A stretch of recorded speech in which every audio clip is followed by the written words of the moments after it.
नमस्कार, आप देख रहे हैं न्यूज 18 इंडिया। मैं हूं आपके साथ प्रीति रघुनंदन। बुलेटिन की शुरुआत बड़ी खबर के साथ जम्मू कश्मीर में हुए 3 लोगों की हत्या से जुड़ी यह खबर है, जिसमें न्यूज 18 के रिफत अब्दुल्ला की खबर के मुताबिक कश्मीरी पंडित समेत 3 लोगों की हत्या के आरोप में पुलिस ने मुख्य आरोपी बिलाल अहमद समेत 5 लोगों को गिरफ्तार किया है। एक रोज पहले आतंकियों ने महज 2 घंटे के अंदर जम्मू कश्मीर में 3 लोगों की हत्या कर दी। सबसे पहले आतंकियों ने शहर के जाने माने दवा कारोबारी माखनलाल बिंद्रू नाम के एक कश्मीरी पंडित की गोली मारकर हत्या की। दवा कारोबारी की हत्या के कुछ देर बाद ही आतंकियों ने श्रीनगर के लाल बाजार इलाके में भेलपुरी बेचने वाले वीरेंद्र पासवान नाम के आदमी की हत्या कर दी। आतंकी यही नहीं रुके, बल्कि बांदीपोरा में भी मोहम्मद शफी नाम के एक आदमी पर गोलियां बरसाईं, जिसके बाद में अस्पताल में मौत हो गई। श्रीनगर में पिछले 3 दिनों में आतंकवादी 5 लोगों की हत्याएं कर चुके हैं। तो 3 तस्वीरें आपको हम दिखा रहे हैं। कश्मीरी पंडित की हत्या से जुड़ी हुई तस्वीर, जिसमें इकबाल पार्क में श्रीनगर में हत्या को अंजाम दिया गया है। प्रसिद्ध दवा कारोबारी जम्मू कश्मीर में थे, जिनकी गोलियां मारकर हत्या की गई है। भेलपुरी बेचने वाला जो वहां का लोकल नहीं था, उसकी भी हत्या की गई है। आतंकियों ने की है यह हत्या। और बांदीपोरा में भी एक शख्स की हत्या हुई है। तो बीते 3 दिनों में 5 लोगों को जान से मार डाला है इन आतंकियों ने।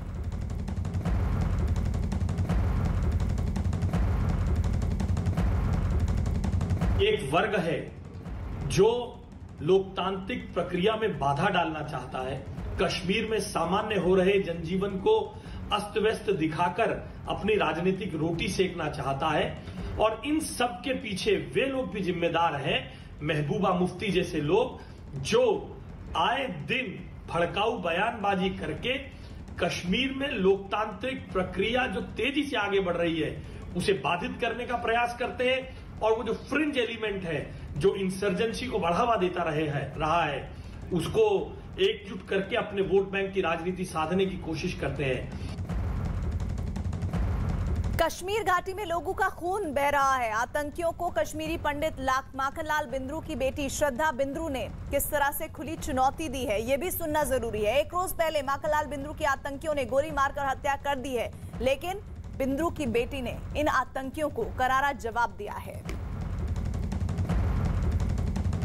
माखनलाल बिंद्रू की बेटी श्रद्धा बिंद्रू ने कहा है, चोला बदल जाएगा, जज्बा नहीं बदलेगा। और जिस तरह से उन्होंने अपनी शिक्षा को, अपने बारे में, अपनी परवरिश को लेकर एक बहुत कॉन्फिडेंट होते हुए उन्होंने कहा कि मैं रोऊंगी नहीं। मेरे पिता जरूर चले गए हैं, उनका शरीर चला गया है, लेकिन आत्मा, उनके उसूल अभी भी हमारे बीच जिंदा है, मेरे भाई और मेरे जरिए। और आगे आने वाले वक्त में भी हम दिखा देंगे कि किस तरह से आतंकियों को हम खुली चुनौती देते रहेंगे। I don't have a single tear in my eyes. Why? Because he's a fighter. He'll die like a fighter. He always said, I'll die with my shoes on. But whoever is the person who shot my father dead, Mister, come in front of me. You have some education. My father gave me education. And the politicians gave you guns and the stones. You want to fight with guns and the stones? That is all cowardness. All the politicians are using you. Come in front and fight with education. I'm an associate professor. I've started from 0 level. My father started from a bicycle. My brother, he's a famous diabetologist. My mother, she sits on the shop, a female lady. That is what Makhanlal Bindru made us. A Kashmiri Pandit, he will never die. You can just kill the body. And I, being a Hindu, I have read Quran. And Quran says कि ये जो चोला है, ये शरीर का जो चोला है, ये तो बदल जाएगा, लेकिन जो इंसान का स्पिरिट है, उसका जज्बा है, वो कहीं नहीं जाएगा। Makhanlal Bindru will be alive in the spirit. And Mister who shot my father dead while he was working, if you have the guts and courage, come in front and have a debate, have a face-to-face debate with us. Then we'll see what you are. जब एक word भी बोलना नहीं आएगा ना, करके ऐसे बैठ जाओगे ना, तब समझ आएगा सिर्फ पत्थर ही मार सकते हो और पीछे से गोलियां ही चला सकते हो तुम लोग। क्या करोगे? एक शरीर उड़ा दिया ना तुमने, उस शरीर ने जिनको पैदा किया है ना, वो मैं हूँ। ये हूँ मैं, मेरे बाप की बेटी। आजा सामने। उन्होंने कश्मीर की बहुत खिदमत की, तो सबको ये याद रखना चाहिए, हिंदू मुस्लिम सब की उन्होंने खिदमत मिल के की। 30 साल 40 साल एक ही जगह पे खड़े रहे, दवाइयों को कैसे अरेंज किया, जो शॉर्टेज थी कहीं नहीं मिलती थी वो एक वक्त था। आज तो बहुत फार्मेसीज़ हैं जो बहुत लिमिटेड फार्मेसीज़ थी, और दवाई बाहर से स्पेशली इम्पोर्टेड दवाइयाँ मंगाना बहुत मुश्किल होता था। कैसे वो अरेंज करते थे मुझे पता है, और ये नहीं देखते थे कि पैसे कमाए या नहीं कमाए, तो हम यही कहते थे कि मैं काम करते करते मरना चाहता हूँ। बट हाँ, दुख होता है, unfortunate, sudden, all of a sudden.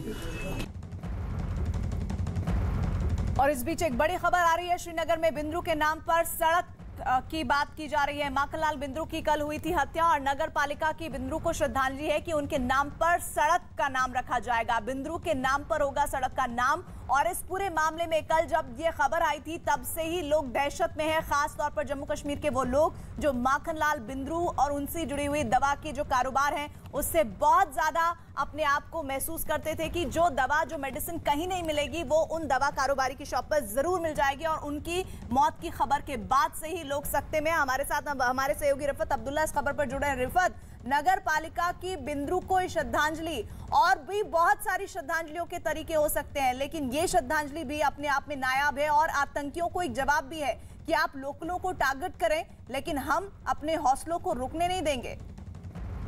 देखिए, तो उन्होंने एक ट्वीट करके बताया कि जो हबचिनार एरिया है वहां से लेके जहांगीर चौक तक के रोड है, क्योंकि हबचिनार के करीब ही इकबाल पार्क के साथ में बिंद्रू मेडिकेट था और वहां पर ही उसकी कल हत्या की गई। और जुनैद मत्तू ने कहा है कि उसको रीनेम किया जाएगा, यानी नाम जो रखा जाएगा वो शहीद ML बिंद्रू रखा जाएगा, जो ट्वीट किया है मेयर ने। लेकिन ये मैं बता दूं कि उसके लिए अभी एक रेजोल्यूशन पास करना होगा। उन्होंने कहा कि वो SMC में जो उनका जनरल काउंसिल होता है उसमें रेजोल्यूशन पास करेंगे और उसके बाद इसका नाम, इस रोड का, बिंद्रू के नाम पे रखा जाएगा। तो इसमें कितना वक्त लगेगा रिफत?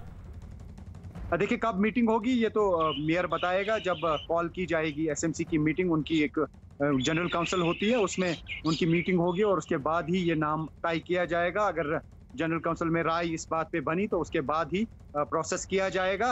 अगर किसी ने अपोज किया तो शायद नहीं हो सकता, लेकिन जिस तरीके से मेयर ने बता दिया, अगर सरकार की इसमें राय होगी तो ये नाम रखा जा सकता है इस रोड का, बिंद्रू के नाम। जी शुक्रिया रिफत। इधर कश्मीर में एक के बाद एक 3 लोगों की हत्या पर केंद्रीय मंत्री मुख्तार अब्बास नकवी और नेशनल कॉन्फ्रेंस के नेता फारूक अब्दुल्ला ने दुख जताया और इस कायराना हरकत के लिए आतंकियों को सख्त लहजे में चेतावनी दी।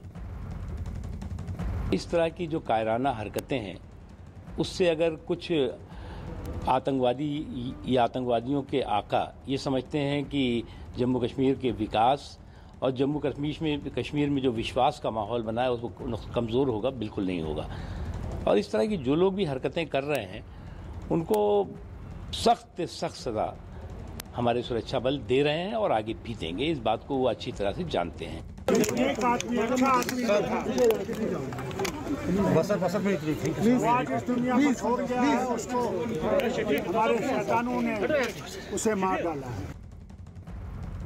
और इधर अपनी पार्टी के अध्यक्ष अल्ताफ बुखारी ने भी कश्मीरी पंडित माखनलाल बिंद्रू की हत्या पर दुख जताया। हमारा सर शर्म से झुक रहा है, आज शर्म आ रही है, क्या हम इसी जगह से हैं? बहुत शर्म की बात है, बहुत शर्म की बात है। इंसानियत का लॉस है, इंसानियत का लॉस है, बहुत इंसानियत का लॉस है। इस आदमी ने जो खिदमत पिछले 40 साल हम लोगों की है, क्या कह सकता हूँ, शर्मिंदा हूँ और क्या कह सकता हूँ। श्रीनगर में कश्मीरी पंडित माखनलाल बिंद्रू की हत्या के विरोध में शिवसेना के कार्यकर्ताओं ने जम्मू में सड़क पर पाकिस्तान के खिलाफ प्रोटेस्ट किया और इस दौरान प्रदर्शन में शामिल शिवसेना के कार्यकर्ताओं ने पाकिस्तान के खिलाफ नारेबाजी भी की। शिवसेना की तरह ही डोगरा फ्रंट के कार्यकर्ताओं ने भी सड़क पर उतरकर पाकिस्तान के खिलाफ प्रदर्शन और नारेबाजी की है। 2 तस्वीरें इस वक्त आपको दिखा रहे हैं। पाकिस्तान के खिलाफ गुस्सा लगातार वहां पर कश्मीरी पंडितों का और साथ ही तमाम पॉलिटिकल पार्टीज का निकल रहा है और ये तरीका प्रदर्शन और प्रोटेस्ट का और नारेबाजी का अपनाया गया है शिवसेना और डोगरा फ्रंट की तरफ से, जिसमें पाकिस्तान के खिलाफ नारेबाजी हुई है और प्रदर्शन हुआ है। पाकिस्तान, पाकिस्तान, पाकिस्तान, पाकिस्तान, पाकिस्तान, पाकिस्तान, पाकिस्तान, पाकिस्तान, पाकिस्तान,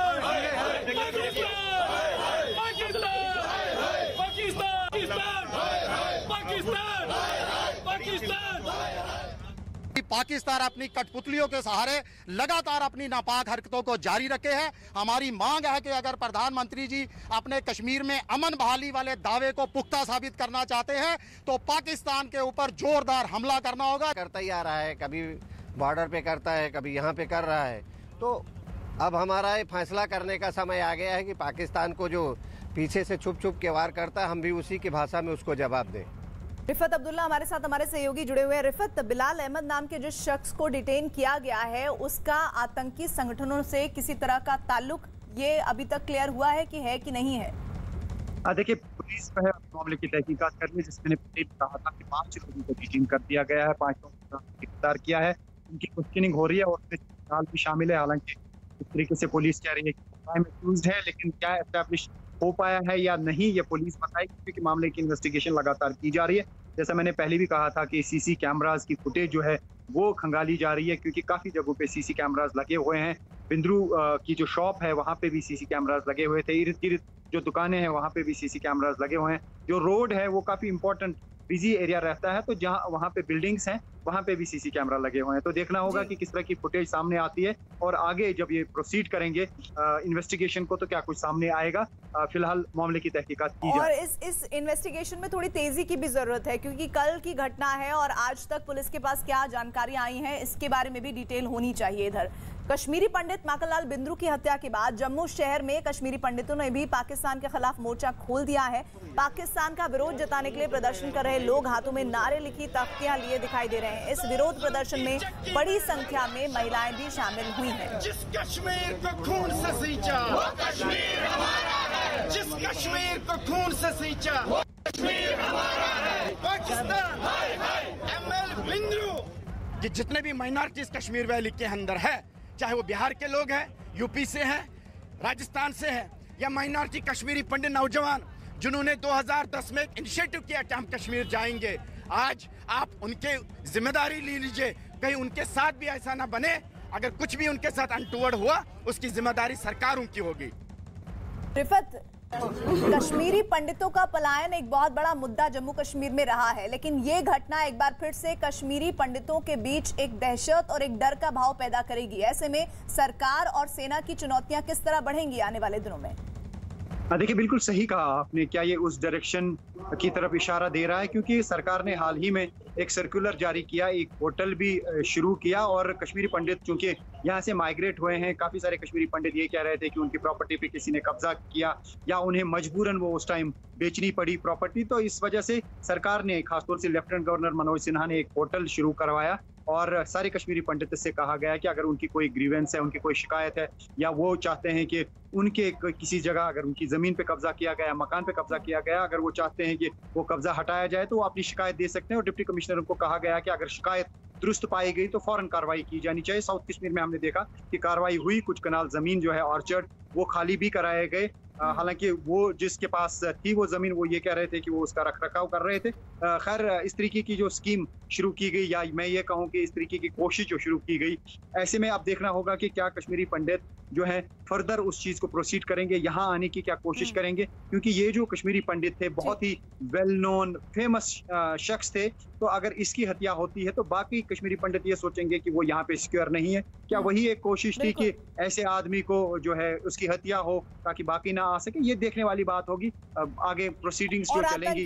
सिलसिलेवार तरीके से कल ही 3 लोगों को टारगेट किया, क्या इनके बीच भी सेम आतंकी ग्रुप था जो एक्टिव था, जिन्होंने इनकी जान ली? इस पर भी इन्वेस्टिगेशन आगे बढ़ रही है। इधर आतंकियों की इस कायराना करतूत पर जम्मू कश्मीर के उपराज्यपाल मनोज सिन्हा के ऑफिस की तरफ से एक ट्वीट किया गया है। आतंकियों ने वीरेंद्र पासवान और मोहम्मद शफी लोन की हत्या की। मैं इस हत्या की कड़ी निंदा करता हूं। निर्दोष लोगों की इस बर्बरता से हत्या पूरी मानवता के खिलाफ है। आतंकी अपने घृणित इरादों में कभी कामयाब नहीं हो पाएंगे और इस जघन्य घटना को अंजाम देने वालों को अंजाम भुगतना होगा। दुख की इस घड़ी में मेरी संवेदनाएं पीड़ित परिवार के साथ है।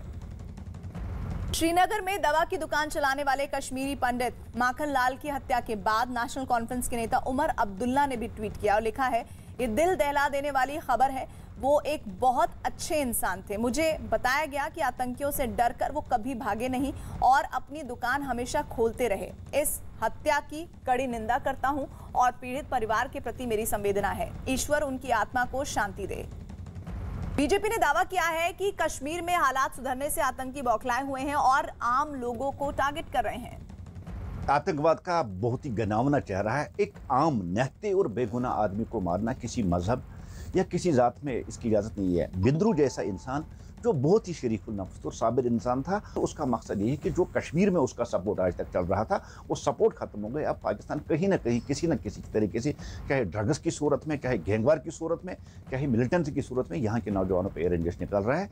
मैं कड़ी लफ्जों में इसकी मजम्मत करता हूँ, चाहे बिंद्रू हो, चाहे जो नॉन लोकल एक बेलपुरी वाला जो अपनी फैमिली के लिए यहाँ रोजी रोटी कमाने आया था उसको मार डालना, या चाहे बांडीपुरा में जो वाक़ा हो, इंसानियत इसकी इजाज़त नहीं देता, कोई मज़हब नहीं देता।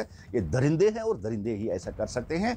फ्रस्ट्रेशन है ये पाकिस्तान की और पाकिस्तान के भाड़े के टट्टुओं की। पहली बात तो ये है क्योंकि जिस तरह से सिचुएशन कश्मीर में इंप्रूव हो रही है, पिछले 1 महीने से मैं भी कश्मीर में ही था, जिस तरह से हर जगह पर आप देखें एक शांति है, हर जगह पर जो है डेवलपमेंट शुरू हो रही है, ये फ्रस्ट्रेशन है इन पाकिस्तान की, क्योंकि उनको लग रहा है जो एजेंडा जो उनका है वो अब ख़त्म होता नज़र आ रहा है, उनको वो पूरा नहीं हो पा रहा। इसी कारण एक मासूम उन बिंद्रू साहब को उन्होंने टारगेट किया। कितने इनह्यूमन हैं ये लोग, आज उन्हें मौत की घाट उतार दिया।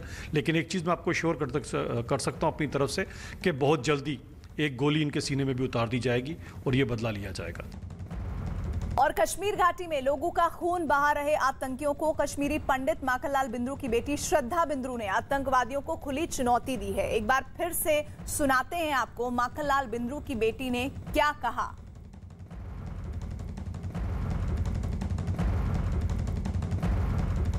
I don't have a single tear in my eyes. Why? Because he's a fighter. He'll die like a fighter. He always said, I'll die with my shoes on. But whoever is the person who shot my father dead, mister, come in front of me. You have some education. My father gave me education. And the politicians gave you guns and the stones. You want to fight with guns and the stones? That is all cowardness. All the politicians are using you. Come in front and fight with education. I'm an associate professor. I've started from zero level. My father started from a bicycle. My brother, he's a famous diabetologist. My mother, she sits on the shop, a female lady. That is what Makhanlal Bindru made us. A Kashmiri Pandit, he will never die. You can just kill the body. And I, being a Hindu, I have read Quran. And Quran says कि ये जो चोला है, ये शरीर का जो चोला है, ये तो बदल जाएगा, लेकिन जो इंसान का स्पिरिट है, उसका जज्बा है, वो कहीं नहीं जाएगा। Makhanlal Bindru will be alive in the spirit. And mister who shot my father dead while he was working, if you have the guts and courage, come in front and have a debate. Have a face-to-face debate with us. Then we'll see what you are.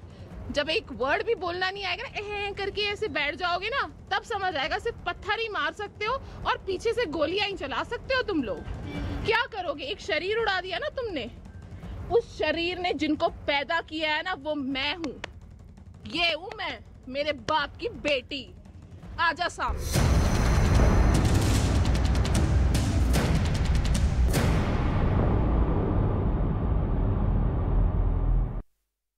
और इधर लखीमपुर मामले पर राहुल गांधी की सियासत पर BJP ने हमला किया है। बीजेपी नेता संबित पात्रा ने प्रेस कॉन्फ्रेंस कर कहा है कि विपक्ष लगातार इस मामले में ओछी राजनीति कर रहा है। उन्होंने आरोप लगाया कि राहुल गांधी भ्रम फैला रहे हैं। संबित पात्रा ने इस मामले में राहुल के रवैये को गैर जिम्मेदार बताया।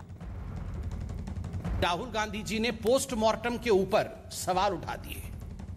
आज मैं इस मंच से पूछना चाहता हूं, is mister Rahul Gandhi a medical expert? वो फॉरेंसिक मेडिकल एक्सपर्ट है क्या Rahul Gandhi? Did he conduct the postmortem? तो पोस्टमार्टम पे अगर किसी ने सवाल नहीं उठाए, किसी ने इस पर उंगली नहीं उठाई, तो who is mister Rahul Gandhi to question the expert bodies opinion? एक एक्सपर्ट बॉडी है जिन्होंने इसी विषय पे अध्ययन किया हुआ है, पढ़े लिखे लोग हैं, वो डॉक्टर हैं।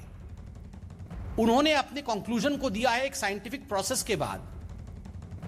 उस विषय पर भ्रम फैला देना और कहीं ना कहीं इस विषय पे एक अशांत वातावरण बन जाए, उसके लिए प्रयास करना, यह आज स्पष्ट रूप से राहुल गांधी जी के प्रेस कॉन्फ्रेंस से दिख रहा था।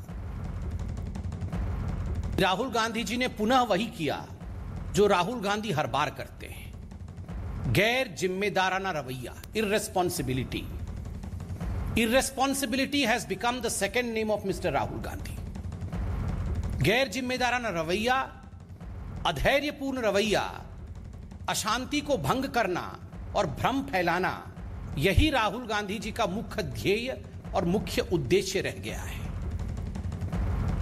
हिंसा ना फैले, शांति बनी रहे, यही भारतीय जनता पार्टी और मुझे लगता है जो लोग भी जिम्मेदार हैं, यही उनका कर्तव्य है। इस बीच लखीमपुर केस में यूपी सरकार ने दोषियों पर कड़ी कार्रवाई का भरोसा दिया है। यूपी सरकार के प्रवक्ता सिद्धार्थनाथ सिंह ने राहुल गांधी और प्रियंका गांधी को घेरते हुए कहा कि भाई बहन मामले पर राजनीति कर रहे हैं। आज कांग्रेस के नंबर 1 परिवार के एक और युवराज को जोश आया कि बहन तो है ही है, मैं कहाँ हूं तो मैं कहाँ हूं, तो इसलिए मैं भी हूं ना।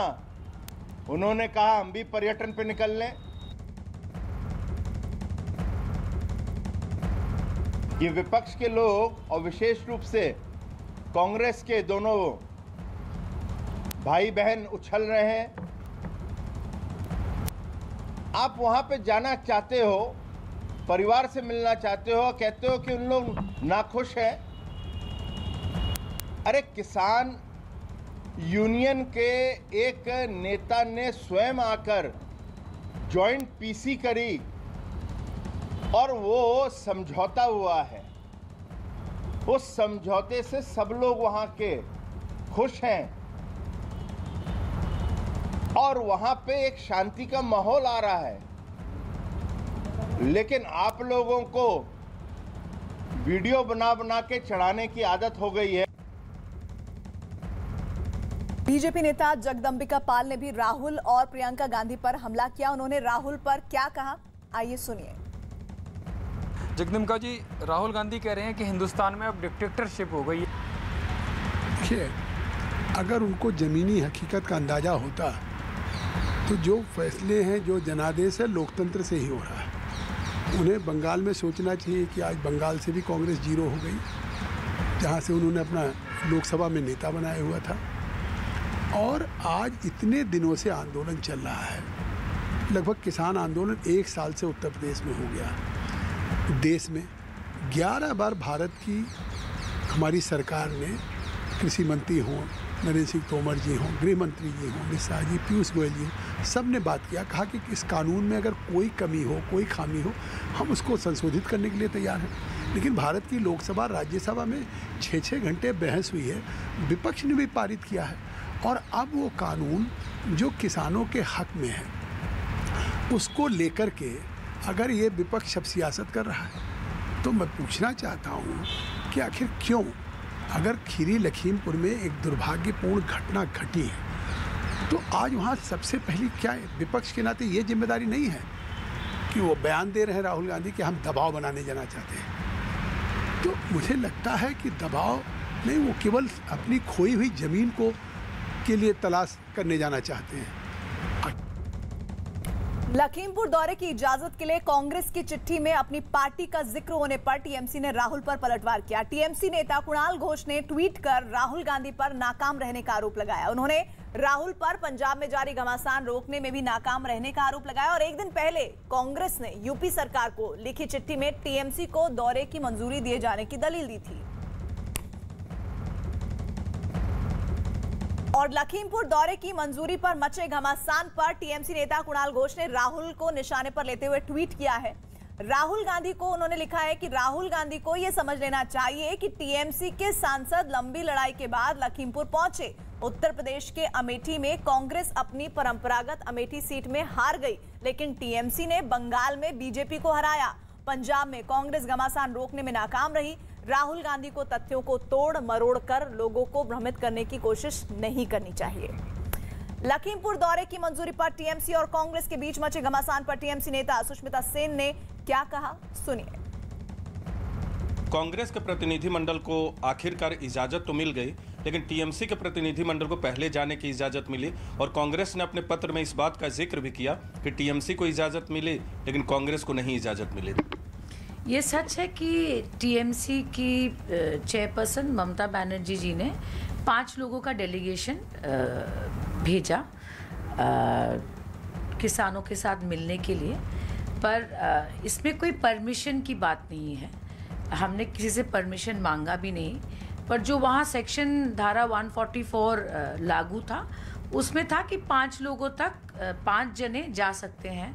तो 3 सांसद दिल्ली से लखीमपुर तक बाय रोड गए और मैं और मेरे साथ डॉक्टर काकोली घोष जो लोकसभा की सांसद है, हम फ्लाइट से लखनऊ तक पहुँचे।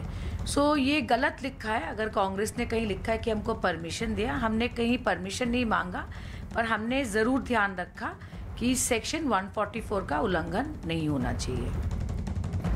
यूपी सरकार के मंत्री सिद्धार्थनाथ सिंह ने दावा किया कि राजा हो रंक हो जो भी दोषी होगा इस मामले में बख्शा नहीं जाएगा। योगी सरकार प्रतिबद्ध है कि सच सामने आएगा और लेकर आएंगे और जो भी दोषी है चाहे वो राजा हो या रंक, उसके साथ वही सलूक किया जाएगा जो कानून कहता है। इसलिए ये जो घटना है इसके लिए दुख है, लेकिन कानून अपना कार्य करेगा।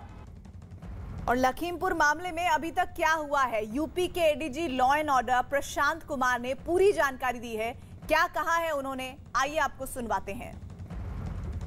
3 अक्टूबर को एक दुर्भाग्यपूर्ण घटना घटी जिसमें कुल 8 लोगों की मृत्यु हुई। दोनों पक्षों की तरफ से अभियोग उचित धाराओं में दर्ज कराए गए। जो भी पक्षों ने लिख के दिया उस पे स्थानीय तिकोनिया थाने पे अपराध पंजीकृत कराया गया तथा शासन के द्वारा एक हाई पावर्ड कमेटी स्थानीय अधिकारियों के अलावा भेजी गई, जो वहाँ पर किसान बंधुओं से बातचीत करके जो भी उनकी डिमांड्स थी उनको माना गया और एक समझौते के तहत जो मृतक लोग थे उनके परिजनों को 45 लाख रुपए तथा घायलों के लिए 8 लाख रुपए तथा एक व्यक्ति को योग्यता के अनुसार वहाँ नौकरी दी गई तथा